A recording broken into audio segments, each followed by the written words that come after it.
Hi everyone, this is the second session in the series of Spark Basics, and today we are going to talk about these four topics: simple aggregation, grouped aggregation, window aggregation, and cache or cache memory. The two most important topics out of all of these four topics are Windows aggregation and cache memory. Let's get started. The first thing to discuss is simple aggregation. A simple aggregation is something that gives rise to just one row of result as an output. Before seeing the output, let me help you recollect the data set that we were using in the past session. I'm using the same data now as well. In our data set, we have the short name of a stock. You can assume it is a NASDAQ data set which has stock name and the date and the end of day stock value. For example, row 3 talks about a stock named AAC, and on 1st of January 2016, the end of day stock value was close to $19. This is our data set. Now let's see our output of simple aggregation. We are just trying to see the output as total number of rows in the data set and the average stock value. That's what you can see here as well. Average stock value and total rows. An important thing to note here is we are using a SQL expression. Just to recollect a concept of SQL expression and column expression that we discussed in past, there are many concepts in Spark that can be coded in two different ways. One of the ways is SQL expression, the other way is column expression. I prefer using SQL expression wherever possible, but you can also code the same concept in column expression. This one, as of now, I'm using a SQL expression to explain you simple aggregation. As you can see, this statement is a SQL-like statement. Let's move ahead to the second aggregation, which is grouped aggregation. So as the name suggests, it has to deal with some sort of a group. This is something similar to a group by statement that you see in SQL language or a grouping concept that you see in multiple other languages. And I'm using a SQL expression here to do grouped aggregation. Now, what exactly am I trying to show as an output? I'm trying to find the aggregated stock value or an average stock value per day. You can see in the output for 1997, 1st of January, the aggregated stock value of all the stocks is $30. So how am I going to compute that? I'm going to use SQL expression. To use a SQL expression for grouped aggregation, we have to create a temporary view. So this is the first statement. I'm using the data frame, and then using the data frame, I'm creating a temp view. After the temp view is created, I'm writing a select query on top of temp view. You can see in the query group by date, and I'm doing an aggregation of average stock value. And the output is getting stored in this data frame, which is getting displayed in the output. This is an example of grouped aggregation. Moving ahead, the next concept that we have is Windows aggregation. Before that, I'm just going to show you that as of now, we are not caching our data frame df4 explicit schema. This is not cached. So the output of this command is false. So there's no cache memory used. Coming to Windows aggregation. So Windows aggregation, this revolves around the key concepts that we have done in other languages, other programming languages also. For example, one of them is running sum, another one is dense rank, another one is moving average. I've picked up running sum as first example. Before doing this example, we need to see what is the concept of running sum. The concept of running sum in Spark can be explained through this diagram or through this data.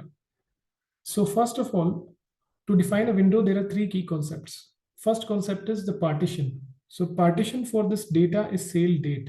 You can see that there are two green colored and purple colored blocks, each of them defining a date. In the green block, you can see 1st of January 2018. In the purple block, you can see the 2nd of January 2018. So that's the first concept in window. The first concept is partition. The second concept is ordering. Within each and every window, what is the ordering column?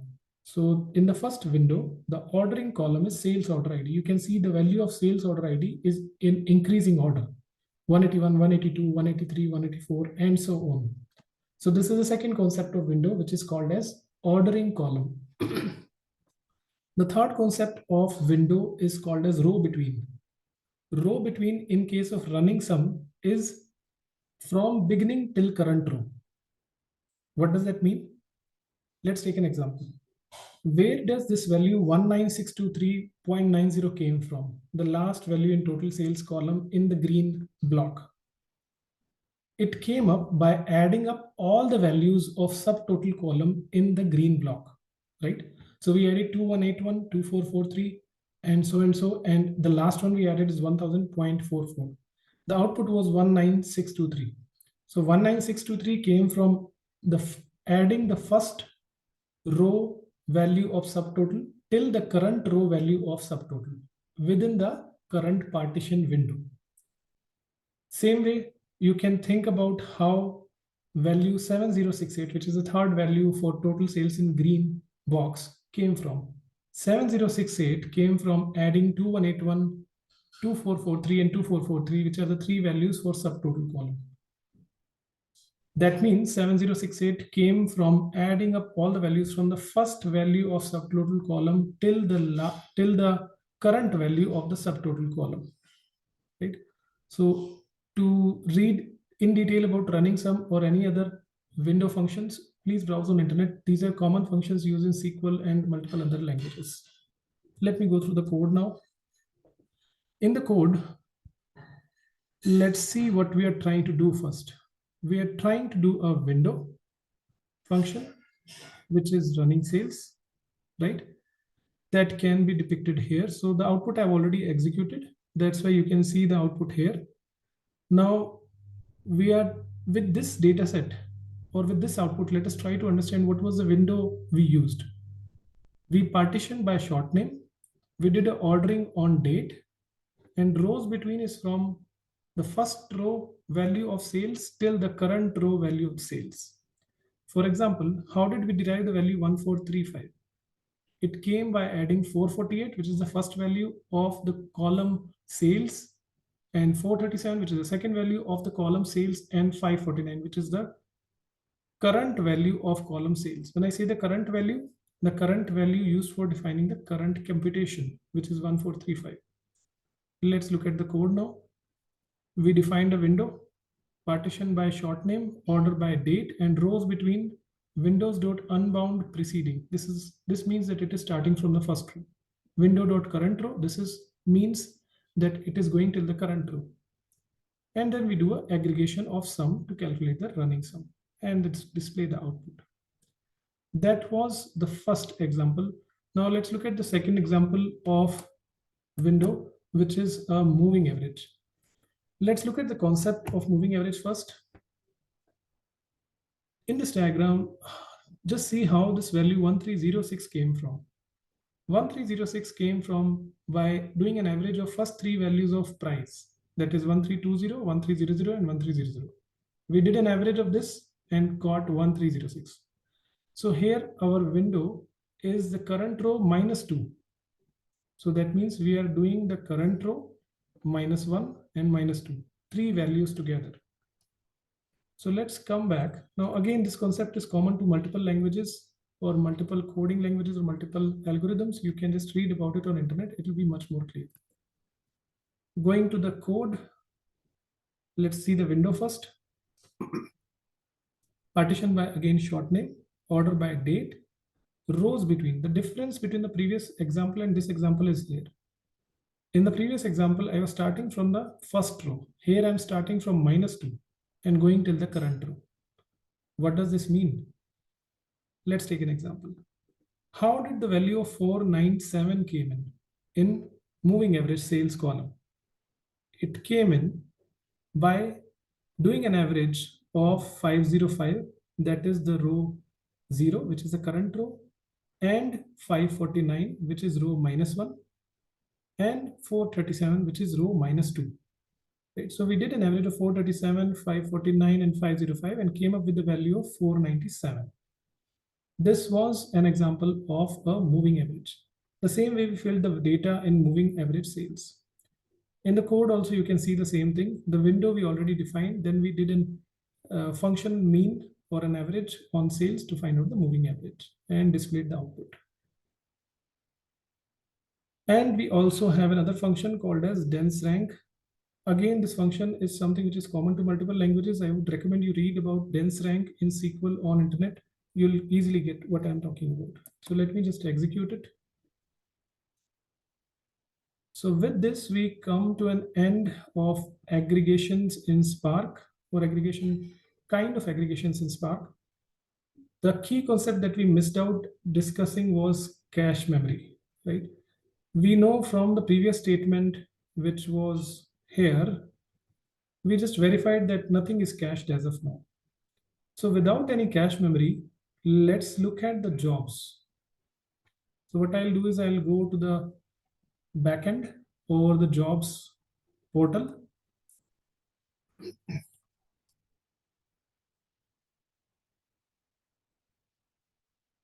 So what I'm doing is I'm just trying to open Spark UI and see the jobs in that Spark UI. Okay, let's see. So the last cell that we executed was dense rank, which primarily had two different things that we did. One was a select and one was a window. So with this rank, how many jobs it created? 1, 2, 3, 4, 5, and 6. 6 jobs were created by running these two statements. Statement 1 is the select and statement 2 is the rank. I'm assuming that the first statement led to 1 job and rest of the 5 jobs came from the rank function. So with that assumption, let us go and look at the logs. So I'm opening the last job of dense rank or the rank function. So this job says that the rank function has 5 different stages. And as of now, within this current job number 27, I'm only executing stage 62, which has these 2 steps. Let's look at the second last job of rank. Rank says I'm only executing the second last job, the second last stage of the current function, which is dense rank. You see here there are 5 stages, 1, 2, 3, 4, 5. And one job is executing one stage in case of dense rank based on my understanding. So that means there are 5 jobs. Job number 1 in dense rank executed this stage, stage 58. Job number 2 in dense rank executed 59 stage. Job number 3 of dense rank executed stage 60. Job number 4 of dense rank executed stage 61. And the last job in dense rank executed stage 62. Now the name of these stages will be different in all of these jobs within dense rank. So avoid the number of the stages 61, 62, just concentrate on the contents, right? So this was the last job of rank. It executed a stage containing these 2 steps. The second last stage executed these steps, third last and the fourth last. Now you'll see what I'm talking about. These 2 steps or the last stage is executed in the last job of dense rank. The previous stage is executed by the previous job. Previous stage is executed by the previous job, and so and so. So that means for dense rank, there are 5 different jobs, and each of these job executed one stage, not more than one stage. So with this thought, let us go back to the code. Dense rank statement executed 5 jobs with one stage each. Right? Now let's look at these stages, right? What these stages are all about. Specifically, I want you to concentrate on the first stage, which is scan CSV. Let me also open the first job of rank function. Okay. So the first job of the scan of the rank function was to scan the CSV. And then the second function, and then the third stage, and then the fourth stage, and then the 5th stage. Or we can also call job, because job and stage are one-to-one relation in dense rank. Now, when we got dense rank function, we should have already got the value of the data which was in CSV into a data frame, right? If we see here, our data was already in a data frame before applying dense rank. Everything was available in this df explicit schema, which was derived from a CSV file. But still, dense rank function went back to the first step of getting the data, which was getting the CSV, and it executed all the steps from the beginning. Let me help you with an example to make things a bit more clear. This example will make the concept of cache a bit clearer. So let's say I have data from CSV, which I got into data frame 1. This was a read operation. Then from data frame 1, I derived data frame 2 by doing a transformation. Then I derived data frame 3 by doing a transformation. Then data frame 4 by doing a transformation. Then data frame 5 by doing a transformation. In data frame 6, I did a action. So action could be display. Right? Now, there is a second pipeline. One second. Yeah. So from data frame 3, I also derive data frame 7 and data frame 8. And here we have an action, which is display. So my code is sequential. My sequence of code is df1, df2, df3, df4, df5, df6. And then in the code, I have written df7. But df7 is not derived from df6. df7 is derived from df3. And df8 it is derived from df7. So in my code, though I have written a sequential code, but Spark understands that your df7 and df4, both of them are derived from df3. So it makes two parallel pipelines, right? So in both of these parallel pipelines, 3 steps are common. But Spark doesn't know that. Spark doesn't have any idea that these 3 steps are common. So when you want to display df8, it will go back to the step 1, get the data from CSV, do df2, do df3, do df7, and df8. And then when you want to display df6, it does not know that you have already got df1 from CSV in the second pipeline. So without knowing anything, it will just go back to the CSV again, get df1, again df2, df3, df4, df5, df6, and then display. So because of this odd behavior within Spark, wherein it tries to create multiple parallel pipelines without knowing where to break, the concept of cache memory comes in. Now, how could we have avoided this duplication in pipeline number 2? The output or the example or the answer is simple. Just do a cache here. If you do a cache here, df7, which is getting data from df3, will now get data from cache memory. So that means the data is already available in RAM. So that means it does not have to execute these 2 steps which are there before. See the difference? With cache memory, we got rid of these 2 steps in the second pipeline. So this is the key concept of cache memory. Now with this understanding of cache memory, let us go back again to our job, which I was explaining you, right? So the dense rank, which was covered in 5 jobs, all the jobs had 1 stage each, and they were trying to go back to the CSV and do all the steps from the beginning. Now with this, let me go back to the previous cell, which was doing moving average. So for moving average, again, there are so many jobs, 1, 2, 3, 4, 5, right? So there are so many jobs. If I see for moving average also, how does the job looks like? It's almost similar to the previous thing, which is your dense rank. So rank function and the mean function, both of these functions are doing the same thing till this step, right? Both of them are doing same thing till this step. Only the last step is different.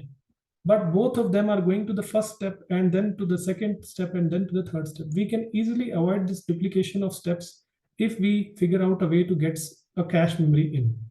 So with that thought, let us enable cache. It is a complicated concept. It will only You will only understand it better if you try to run this code. So the code will be available in GitHub. You can easily run this. Then it will make much more sense. So now I've enabled code. So I will just run few pieces of code to see if the cache memory is getting enabled or not. So let me first run the cache.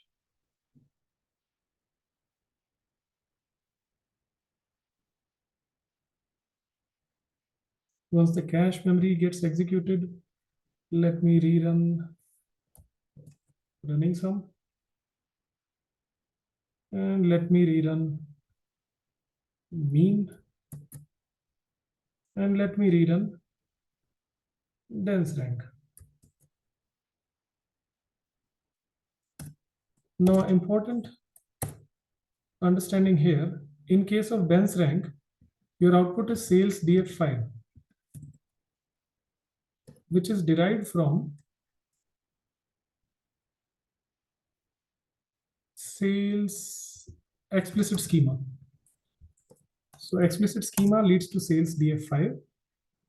Same way, if you see Windows function mean, which is moving average, that is also derived from the same function. So this is the two pipelines that I was talking about. So these both sales df5 and sales df4, both are derived from same data frame. But both of them have to go through all the pipeline before this df4, which is a waste of effort. So we want to cut this off completely. So this is the current condition. With cache memory, what we want to do, we want to have a cache here. Once we have a cache here, then all of the steps before this will go away for pipeline number 2. This is what we are trying to achieve. Now we have enabled the cache. We ran all the steps again. Let us go back and see the logs. The immediate difference that you should notice when you look at this is the reduction in the number of jobs. For example, now dense rank only takes 3 jobs. Let me look at one of them to make the concept clear. From this, you should observe a minute difference, which is a green dot here, right? So that says in-memory table scan. So what this talks about that we have already cached a data frame, and that data frame was df4 explicit schema. After caching, our current dense rank function did not start from beginning. It started from this green dot only. So it skipped half of the steps and just picked that current data frame, which is explicit schema df4 from the cache memory. Now let us also look at the other 2 jobs which are there in the rank function. This is very easy to understand now because there are 2 things that it is doing, right? 98, and here it is doing 103. Let us also look at the first one. Yeah, see here. So before this, there are 2 more stages. For these 2 stages, the jobs are missing. So that means rank did not go through these 2 stages. It just went through stage number 94. This step has the RAM or the memory for df4. It just hit this memory and just did these 3 steps which are there in blue. So that means 3 jobs, each job having one stage 94 here, 98 here, and 103. That's all. It just did 3 stages instead of doing 4 or rather 5 stages. So that is the concept all about. Again, since it's a very important concept, opening up the mean function. For mean function also, you see a green dot. It just started from here, from cache. It did not do any of the previous steps. This is evident if we open the other 2 jobs which are there for mean. So the first job for mean is this one. You can see in-memory table scan. So it started from cache memory. The second job, the third job. Only 3 jobs, not those 5 jobs now. So thanks all guys. This was the crucial difference when we use cache, when we don't use cache. With that comes an end to a session. If it is complex, please use the code which is available in GitHub. The details are in the description, and run this code by using your own local session of Databricks Community Edition. Thank you all. Have a great day. Bye.